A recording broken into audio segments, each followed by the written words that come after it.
I have always been the most बिंदास person. मैं कभी भी किसी को मिलती हूँ, I've been probably one of the most uninhibited person. मैं जोर से हंसती हूँ, बदतमीज से बैठती हूँ, कैसे बात करती हूँ. हमारे पूरे ग्रुप में एक रनिंग जोक है कि अहाना कभी अकेले नहीं रह सकती है. मैं पहली बार उससे मिली और मैं फूट फूट के रोने लगी. मैंने सिर्फ बंदों को पिटते हुए देखा है अपनी पूरी life. The first time I वोर द पायलट्स यूनिफॉर्म, मुझे बहुत इंटरेस्टिंग फीलिंग आई. मैंने कहा how did I not think of becoming a pilot, because मैंने हमेशा सोचा था कि मैं यूपीएससी एग्जाम्स लेके पुलिस वाली बनूंगी, but I never thought of becoming a pilot.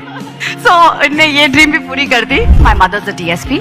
She has served the police department for 40 years of her life. I grew up in a city called Lucknow and मेरी परवरिश एक कोतवाली में हुई थी, जहाँ पर औरतें अपनी लड़कियों को जब मदर्स होती हैं वो अपनी बच्चियों को सुबह सुबह पराठे बना के और गुत्थियाँ बांधती हैं. हम लोग को, me and my sister, we never had long hair, we always had short hair because my mother was always in office catching criminals. मेरी मासियाँ जो भी हैं सब यूनिफॉर्म में रही हैं.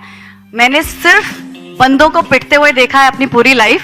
जब आपकी परवरिश कोतवाली में होती है और आपका प्लेग्राउंड कोतवाली होती है, हजरतगंज कोतवाली की मेरी मम्मी इंचार्ज थी और मैंने वहाँ पर बहुत से, यूपी में तो खैर क्रिमिनल्स काफ़ी होते हैं, कभी कोई किसी चीज़ के लिए पिट रहा है. So I saw a lot of people, lot men get beaten up in my childhood. So I am not privy to this, but I have fortunately, I think because of the way I look और because the way I am, I've played a lot of women in uniform characters through my career in this business, but I've never played a commercial pilot, and I'd really like to say thank you to Madhur sir, because the first time I wore the pilot's uniform, मुझे बहुत interesting feeling आई. मैंने कहा how did I not think of becoming a pilot, because मैंने हमेशा सोचा था कि मैं UPSC एग्जाम्स लेके पुलिस वाली बनूंगी, but I never thought of becoming a pilot.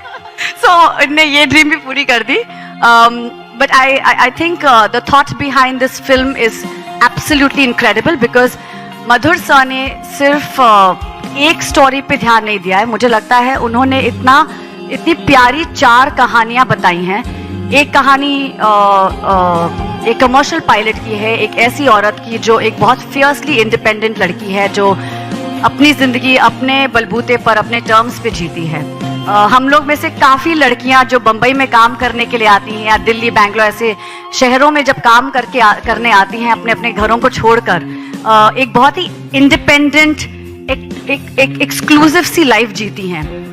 काफ़ी बार ऐसे होता है कि परिवारों को छोड़कर आना पड़ता है. तो these are decisions which are very hard for any single young woman.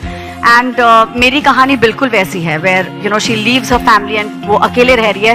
And एक लोनलीनेस जो एक बहुत इंपॉर्टेंट कॉन्वर्सेशन बन गई थी, डिप्रेशन, एंग्जाइटी, मेंटल हेल्थ, जो एक बहुत इंपॉर्टेंट कॉन्वर्सेशन बन गई थी लॉकडाउन के दौरान, उसको हाईलाइट करती है कि कैसे आप लोगों के साथ रहकर भी अकेला महसूस कर सकते हैं, लेकिन जब आप अकेले रहते हैं तो आप उसको उन चीज़ों को कैसे कॉम्बैट करते हैं, उन फीलिंग्स को कैसे कॉम्बैट करते हैं. I have always been the most बिंदास पर्सन. मैं कभी भी किसी को मिलती हूँ, I have been probably one of the most uninhibited person. मैं जोर से हंसती हूँ, बदतमीज से बैठती हूँ, कैसे बात करती हूँ. I have never really thought things through in my life about a lot of things until the lockdown happened. I have never lived alone in my life. Even during the lockdown, I was stuck with my sister and her family, so I got to spend a lot of time with my family. In fact, ये हमारे पूरे group में एक running joke है कि अहाना कभी अकेले नहीं रह सकती है. But during when I got COVID twice, second wave में जब वो बहुत ज़्यादा लोगों की डेथ हुई थी सेकेंड वेव में, and I think the anxiety levels were here for every day, because हमारे क्लोज सर्कल्स में every day when the phone would ring, somebody's parent, somebody you knew was losing their life. Oxygen नहीं था. I still remember, I don't know if you all remember, जब oxygen की कमी हुई थी तो लोगों को ऑक्सीजन नहीं मिल रहे थे. एंड सो unconsciously आपकी एंग्जाइटी बढ़ रही थी day by day, and I don't think a lot of people were realizing that. जब मेरा कोविड का आइसोलेशन था, हमारे बिल्डिंग में अलग ही सेट ऑफ रूल्स चल रहे थे. लोग 14 दिन के लिए क्वारंटीन कर रहे थे. हमारे बिल्डिंग में 21 दिन के लिए उन्होंने बोला था आप क्वारंटीन हो जाइए. And I was quarantined in a house for 21 days. मेरी आंट का घर नीचे फर्स्ट फ्लोर पर है और मैं वहां पर 21 दिन के लिए अकेले रही, और मुझे पता ही नहीं चला कि मुझे कब एंग्जाइटी फील हुई, कब क्या हुआ. क्योंकि जब मैं 21वें दिन बाहर निकली और जब मैं पहली बार मेरा 6 साल का नेफ्यू है, मैं पहली बार उससे मिली और मैं फूट फूट के रोने लगी. it was just so weird because I had never felt how it is to not be able to meet somebody you love. किसी को छूना, किसी को हाय बोलना सुबह सुबह, किसी को देखना रोज सुबह, मतलब जब आपके घर आपके रूम में चाय आती है, आपको कोई कुछ भी पूछ लेता है, गुड मॉर्निंग भी बोल देता है, ये छोटी छोटी चीजें बहुत मायने रखती हैं.